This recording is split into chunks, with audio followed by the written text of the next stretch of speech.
Assalamu alaikum. Warmly welcome back, guys, for the last session of CSE Supervisor Training. So I hope this session is going to be more productive, especially in the last session, because we are going to talk about a lot of technical things related to CSE safe management.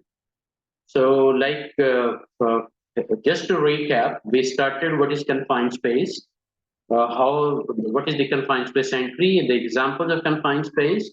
We discuss about the value of CSE program. Then we talk about the team, like the responsibilities, including issuer and receivers, work permit issuer and work permit receiver. Along with that, we discuss management responsibilities, CSE supervisor, a lot of responsibilities. And I always say this is the knowledgeable gentleman, to keep both way uh, fulfilling the all expectations of the client as well as the contractor and keeping the crew safe also. Along with that, the CSE supervisor allocating and deploying, the CSE standby man, in other words. And we discuss a lot of responsibilities of standby man. Along with that, we talk about the entrant and fire watcher and gas assessor. In the third module, we discuss real-time CSE planning. A lot of elements are required, need to be part of the planning, like scope of work, proactively need to be decided. The PPs, the fall protection plans, the emergency response procedures, the training and qualifications, mandate training to be implemented. All these things need to be part of the plan. The work permit system, and then we discuss about the pre-entry preparation, what exactly we require, and once we are going to enter, what is the value of gas testing? That's all we discuss in detail also. And as a last module, we discuss about hazards of confined spaces, starting with engulfment, for lighting, and you also contributed with your experience and knowledge. Uh, we started learning against the hazards, what are the controls and precautions to manage safely any project within the confined space. And now the part we are discussing under control measures, like examples, important examples, like examples of gases that need to be monitored. And one is oxygen level, that must be monitored. What is the oxygen level at the start, during, and after, even no harm to understand, but most importantly, before entering the confined space and during while working, this need to be monitored. If oxygen level is going down, like below 19.5% as per OSHA, or below 20% as per Saudi Aramco, that means some other gases are building in place. You got my point? Some other toxic gases are contaminating this oxygen level. That is why the oxygen is being consumed or displaced, or, to make sure this oxygen level is well monitored. But the normal range of oxygen as per OSHA is 90.5% to 23.5%. And as per Saudi Aramco, 20% minimum and 23.5% maximum. So this is the normal range. Above or less than, in both cases, will be considered hazard. And above than 23.5%, we don't allow anyone to go inside the confined space until we make it normal. Now, that is all about oxygen. Now, here the question is why we don't allow people to go inside and work if the oxygen level is above than 23.5%. Why? Your input, please.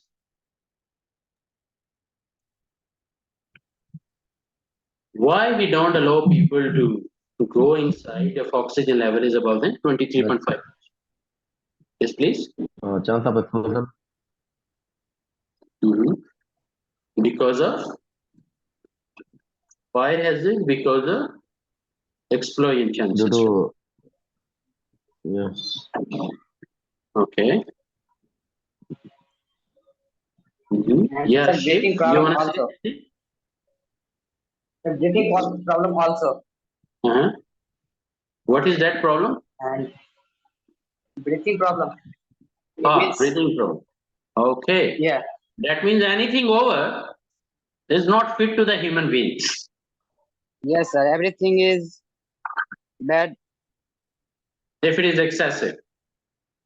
Yes. Okay. So that means excessive money could also be a problem, right? Right, sir. Okay, brilliant, Marshall. So let's take an example of H2S. Now, below 10 ppm, if you can remember, I will share the table and I'm sharing this presentation to you also. So it will definitely help to refresh your knowledge. But below 10 ppm for 8 hours without SCABA, we are allowed to work.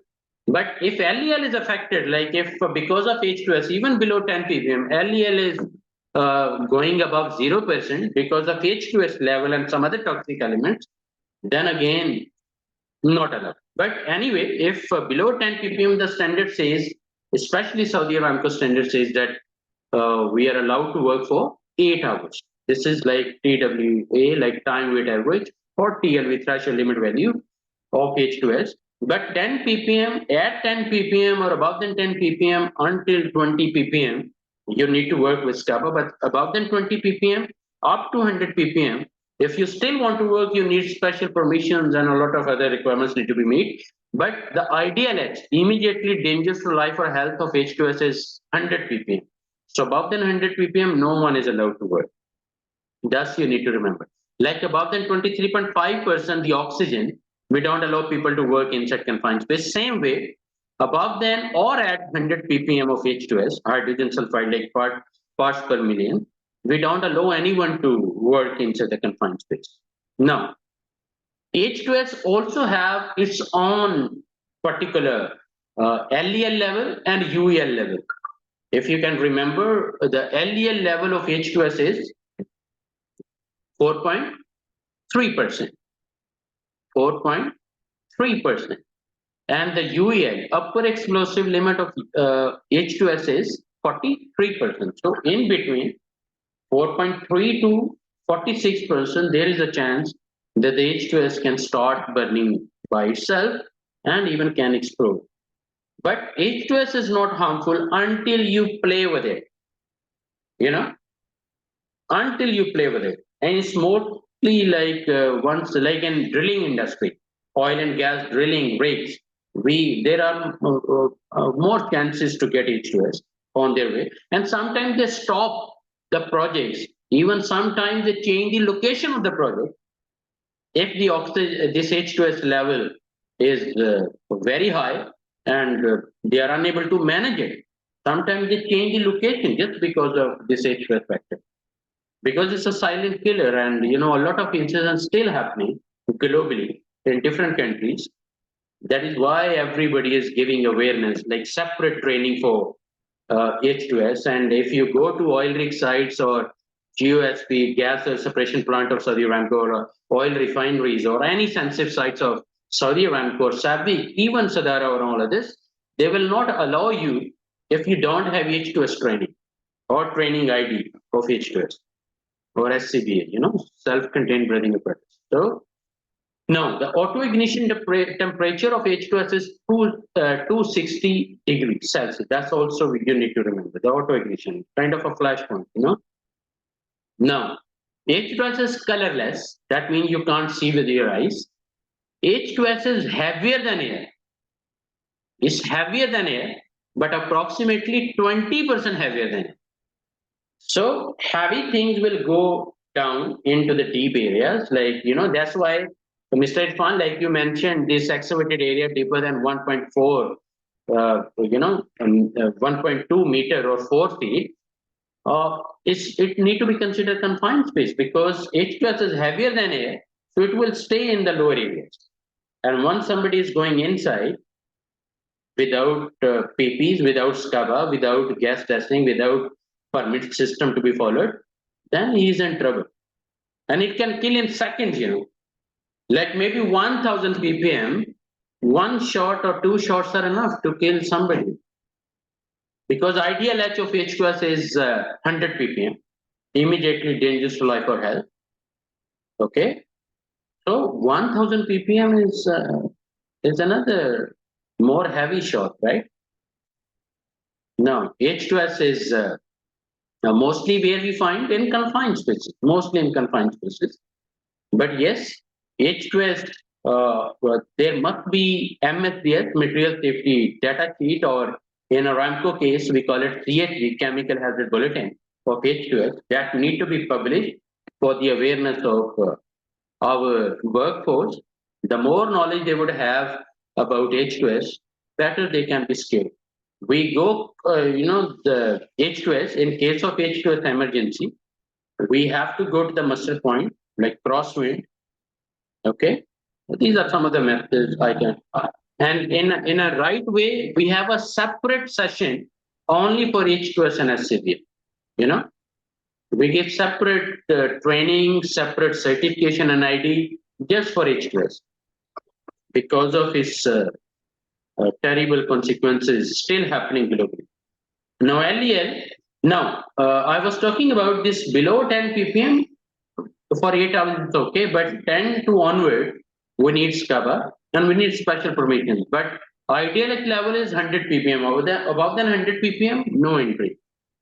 Now, LEL, lower explosive limit. First of all, the rule what we have agreed and discussed that above 0% LEL, above 0% LEL of a confined space, an authorized gas tester mentioned through the meter and the monitor what he used, the calibrated one. He told us that the LEL is 0%, then we can allow somebody to perform hot work. Above than 0%, no hot work. This is number one. Second, below 5% LEL, cold work is allowed without SCABA for 8 hours. Above than 8 hours, still we need PPs, but below 8 hours, we can work up to 5 ppm without SCABA. Now, 5% to 10% LEL, 5% to 10% LEL lower explosive limit, still cold work is allowed, but not allowed without SCABA. We need self-contained breathing apparatus, or SABA we call it, supplied air breathing apparatus. Okay. There is another one. Now, LEL, 10% LEL or above than 10% LEL, again no entry. So for no entry rules, rules we have to remember. Okay. For no entry rules, we have to remember above than 23.5% of oxygen, no entry. H2S above than 100 ppm, no entry, or even at 100 ppm. LEL at 10% ppm or above than 10% ppm, again no entry allowed. Same case for carbon monoxide. Below 35 ppm, 8 hours still allowed to work. But if it is affecting LEL level and we are going to perform hot work, then again above 0% LEL, no hot work allowed. So just below 35 ppm for 8 hours is allowed. But if it is affecting to LEL, then another term and condition need to be applied. Now, 35 ppm to 1000 ppm. I will share this table. It's available in the presentation just to keep refreshing your knowledge. That is why I decided to share this presentation with all of you, because anytime in future you can refresh your knowledge. But just for information sake, I'm sharing 35 ppm to 1000 ppm with SCABA we can work, but 1000 ppm or above than 1000 ppm, again no entry. So these are some of the rules. All other toxic gases, as per their ideology, immediately dangerous to life, like ammonia or other toxic gases. Now, frequency of testing before first entry, after break, condition change, or periodic intervals like every 2 hours. This is Aramco standard. Now, what is your standard? Might be your client is saying after 30 minutes you have to come out. So you follow your client standard, or you can convince your client if you want to bring some change as per Aramco standards within your client standard. That's all your choice to discuss.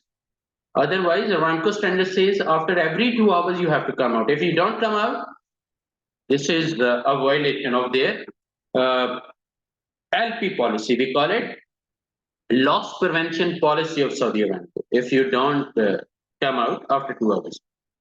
Now, still control measures examples are going on. Initial gas test with ventilation shutdown is important. Acceptable entry working conditions must be there.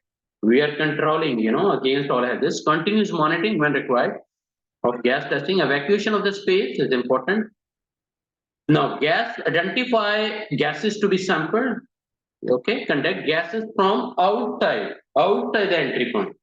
We don't let our gas testers to go inside and perform gas testing. Yes, there are auxiliaries available, the lengthy pipes, or we take readings from the bottom, then from the middle, then from the top, left, right, just to get average understanding of all the toxic elements like H2S level, carbon monoxide, LEL, and oxygen level also, minimum. Other ammonia and some other gases, that's all. Because some meters you will get can test 6 gases or more than that even. All need to be checked. How many sensors? What is the capability of those monitors? The more gases you want to test, the more heavy price, the equipment will definitely you have to invest in. Verify if acceptable to enter. Use proper PPs. Conduct gases within the space. This is the table. What I, you know, uh, definitely in the presentation is available. Combustible gases, vapors, hydrogen like H2S, oxygen, and carbon monoxide. We already discussed in detail. No hot work if above than 0% LEL, especially for hot work. 5% to 10% cold work is allowed, but breathing apparatus must be used. So below 5%, still acceptable without scabber. Now 10% or above, no work. Same case for H2S, 10 ppm or above, we need scabber. Below 10 ppm for 8 hours is okay. 10 ppm to 100 ppm, division head must sign the permit. 100 ppm or above, no work, no entry. Oxygen less than 20%, breathing apparatus must be used, and division head must sign, and 23.5% above, no work is allowed. Same case for carbon monoxide, like 35 ppm to 1000 ppm, we need scabber breathing apparatus. And 1000 ppm or above, no confined space entry allowed. Now, important limits to know. My question here, now if you can remember and recall some knowledge, breathing apparatus shall be continuously worn if oxygen is, what is the answer? We need SCABA or SABA, supplied air breathing apparatus or self-contained breathing. When If oxygen is deficiency oxygen is, less than 19.5. as per USHA and as per Aramco, less than 20%. And you need to check with 20. your client what he has mentioned, in their standards. Excellent. Now, breathing apparatus must be used continuously if H2S is above than or at how much ppm?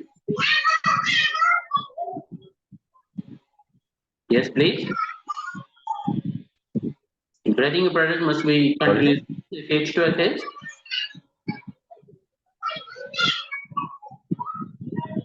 10% or between 5 and 10. so at 10 up to 100 ppm we can use, right? So oxygen less than 20% as per Aramco. Chemical gases like LEL above or at above 5% and less than 10% LEL. 10%. Above 10% or at 10% LEL entry is allowed. Carbon monoxide at or above 35 ppm or less than 1000 ppm. H2S at or above 1000 ppm and less than 10 100 ppm. So these are 100 some ppm. for breathing apparatus. Okay. Yeah. Toxic gases as per TUV or as per the IDLH level of, and this table you can Google and download. You can download actually the table of all toxic gas chemicals as per their IDLH. No, confined space entry is not permitted if atmosphere is. No, confined space entry is not allowed. If oxygen level is how much? We will not allow entry. Less than 25%, 20%. No, 25%. Confined space entry is not allowed if oxygen is above than or at 23. 23.5. Now, 23.5%. Yeah. 23.5%. Now, H2S. Yes. How much H2S where no entry is allowed? At or above than 100 ppm. That's you need to remember, parts per million. 100 ppm. And LEL at or above 10% LEL, carbon monoxide at or above 1000 ppm, and H2S at or above 100 ppm. I will share this presentation because each word and knowledge is important. If you are going to perform as a CSE supervisor, then you have to be fully knowledgeable. Then teach the whole project team, inshallah. Other toxic gases above, other than this IDLH levels. Okay. Now, these are some of the PPs we need to use. I know everybody understand. But anyway, self-contained breathing apparatus or SABA, supplied air breathing apparatus, C. And the gentleman must be fully trained how to wear it, especially the rescue team members. Air purifying cartridge respirator, coverall, FRC like 5 resistant cloth, safety helmet, eye and face protection is needed. Hearing protection, shoes, boots, like the gloves, full body harness with lanyard for rescue. And all the PPs must be in good quality, globally approved as per NC standards or some other regulations or NIOSH approved. Just make sure they are, and also expiry date of each PPs is also important to benchmark. Now, when we're gonna entry, now we are going to enter in the confined space. So make sure the permit is issued. Make sure the access, like control access is there, like standby man is there. And no irrelevant gentleman can go inside.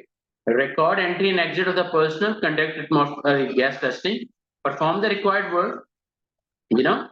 So you are going to enter because permit is issued, access is controlled, exit re-entry of the person is being recorded, and atmospheric gas testing is also done because you are going to enter before first entry. You need to conduct gas testing, perform the required work. Once the job is done, just during the job, just make sure what communication system is being used, like face-to-face, verbal, or hand signals. Now, rope system, as per Aramco, they are using oath method. Oath means one tug, you just click, and that means I'm okay. The gentleman land to the area where he wants to be. If he is tugging two tugs, that means advance, I need more rope, give me rope. That means give more rope, so I still need to go further. Then three tugs means take up the rope, I'm coming back. So this is another way of communication as per our Aramco standards, rope system. 4 tugs means emergency, I need help.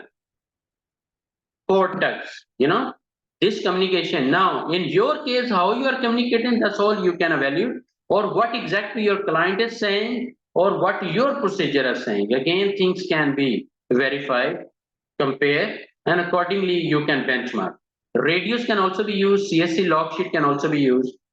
This is kind of an example of Saudi Aramco CSE logkit, like the permit number, page, unit, location, standby man, and his batch number, batch number, and also confined space. What is the name? Who is going inside? The batch number, signature, date, time in, time out, and job assignment. So every gentleman who is going inside have to fill it. Nobody can deny it. And standby man is fully empowered not to let anyone go inside until he fills the complete information. Stop work, there must be a technical reason or a reason logically correct to stop work. That's why Saudi Aramco have stop work authority program also, where everybody is fully empowered to stop work if they believe there is a chance of accident or God forbid any unsafe act or conditions are there. But procedures for re-entry after breaks, emergency conditions need to be followed. And you can stop in case of emergency for breaks. Atmospheric testing requirements are there like after every 2 hours, and in your case might be after every 30 minutes. Okay, prepare for rescue. Yes, rescue team and equipment availability is important. Department and site specific procedures need to be followed. Team awareness and knowledge. Refresh trainings are also important. Training and rescue drills. So practice makes a man perfect. If you have emergency response procedure, then test it. When we provide emergency rescue team kind of trainings, so we always conduct fire evacuation drill, the firefighting drill, chemical spillage handling drill, this CPR, like have somebody become unconscious, how to provide BLS, basic life support. So we conduct different drills just to make our guys more productive. And especially the rescue from the confined space to an unconscious or injured guy to bring him or her outside the confined space is one of the difficult tasks. It's not easy. That means rescue from the confined space is so dangerous. So that is why we sometimes demonstrate and practice it, and we use different equipment, and we don't provide any confined space rescue training until client have all the equipment, you know, rescue equipment. Now, never attempt a rescue unless you are trained and equipped. For emergency response, make sure that atmosphere during the rescue, consider to be immediately dangerous to life or health. Standby man, do not rescue, notify emergency team and CSC supervisor on the job done. Restoration, once the job is done safely, mashallah, the complete project executed, now it's time to return to operation because your job is done. So make sure you have head count, like a count of all entrants. Make sure you remove, it's a complete housekeeping. Remove all tools and equipment and close and seal memories and flanges if any. You missed all walls back to the operation. We'll remove isolation and loto, but in a better sequence like that. Last one will be the first one to remove. Hand over equipment, use checklist. So this was all about, guys, the summary, what we discussed so far. Like with confined spaces, remember, always follow CST permit process. And mashallah, I'm happy that you have your own system and your client is also supporting you. Take all necessary precautions to control hazards. You know, the list of hazards have no value if you don't use controls. And controls means could be engineering controls, administrative controls, or through PP. But the sequence is best is engineering control, administrative controls, and the PPs. If you follow this sequence, yes, you can. Some hazards might be you can eliminate, some you can reduce their risk level to bring it acceptable or negligible level. And sometimes the administrative control also help you a lot to reduce the possibility of any sort of accidents or injuries. Things can change very quickly when you are in confined space. Bear in mind, it's a game of seconds. Suddenly, something can happen if you ignore the atmospheric conditions, especially. Never attempt a rescue unless you are trained or equipped. Do not become the next victim. Your safety must be your top priority. Like if anything happened, like 2 or 3 guys are got unconscious, God forbid, and you observe, but you are not a rescuer. You are not a trained rescuer. So your prime responsibility, instead of being the 4th victim, God forbid, you save and secure your life. Go to the muster point, come outside, and inform the other. Like standby man is there. If unfortunately, if he's not there, then you can call 911. You can call to the CSC supervisor or inform to the concerned authorities. So this is how we try to help you. Do not become the next victim. That means your safety must be your top priority. So this is what we have discussed as per the objectives of this training, like 4 modules. We defined what is a confined space and how to identify. We discuss a lot of requirements of CSE program. And we also, in the 3rd module, we discuss the requirements of planning and preparing a confined space entry. And the 4th module, which is very much important, like what are the hazards and how do we control them. So this is all about, guys. Now I want to share one thing for your future perspective. Still, we can discuss few more minutes, and that might be helpful for your future.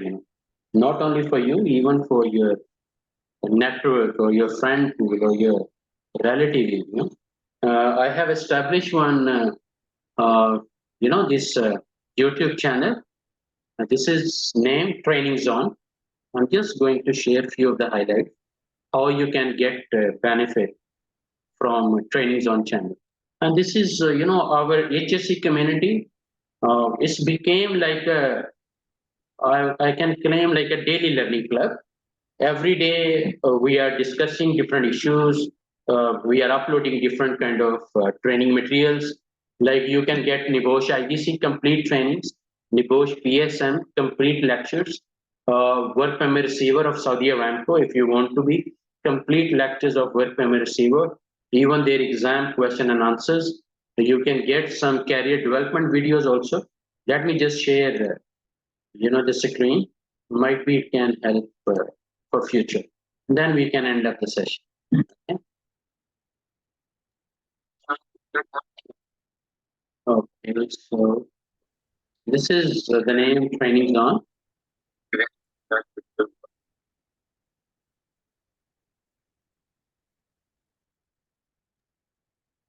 And I try my level best to initiate and establish some playlist.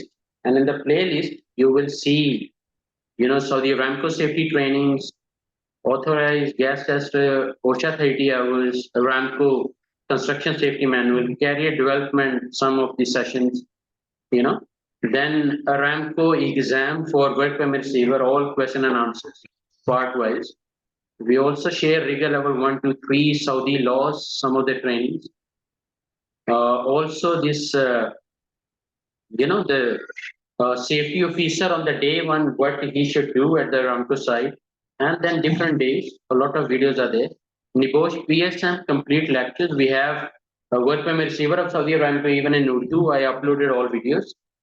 Same way, this Nibosh IPC complete playlist is there.